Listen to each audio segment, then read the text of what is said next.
अशोक स्तंभाचं मूळ फार शांत, फार खोल आणि ऐतिहासिक असं आहे. हा स्तंभ उभारला गेला होता भारताच्या महान सम्राट अशोक यांनी. त्यांनी एकच नाही तर अनेक स्तंभ उभारले. हे स्तंभ त्यांनी धर्मस्तंभ म्हणून उभारले. म्हणजे लोकांना शासन नाही तर धर्म आणि नैतिकतेचा संदेश देण्यासाठी हे स्तंभ त्यांनी उभारले. हे स्तंभ विशेषतः भगवान बुद्धांशी संबंधित ठिकाणी उभारले गेले. आजही बिहार, उत्तर प्रदेश, मध्य प्रदेश, हरियाणा अशा भागात या स्तंभांचे काही अवशेष सापडतात. तर काही स्तंभ मध्ययुगात सुलतान फिरोज शाह तुगलक यांनी दिल्लीला हलवले. पण आज जो अशोक स्तंभ आपण भारताचं राष्ट्रीय प्रतीक म्हणून पाहतो तो एका विशिष्ट स्तंभावर आधारित आहे आणि तो म्हणजे सारनाथचा स्तंभ. 4 सिंह पाठीमागे पाठीला पाठ टेकून उभे असलेले, खाली चक्र, सिंह, वृषभ, अश्व आणि हत्तीचे शिल्प असं असलेलं ते सिंह शीर्ष. हा स्तंभ 1905 मध्ये शोधला गेला.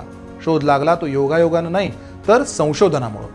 उत्खनन करताना हा सिंह शीर्ष जमिनीत गाडलेला सापडला आणि आजही त्याचं मूळ शिल्प सारनाथ म्युझियम इथं सुरक्षित ठेवण्यात आलंय. म्हणजे अशोक स्तंभ हा कुठलाही आधुनिक शोध नाही आहे तर तो भारताच्या 2000 वर्षाहून अधिक जुन्या नैतिक आणि सांस्कृतिक परंपरेचं प्रतीक आहे. या विषयामागची संपूर्ण कथा, संदर्भासहित विश्लेषण आपल्या उनाड भटकंती या YouTube चॅनलवरती करण्यात आलंय.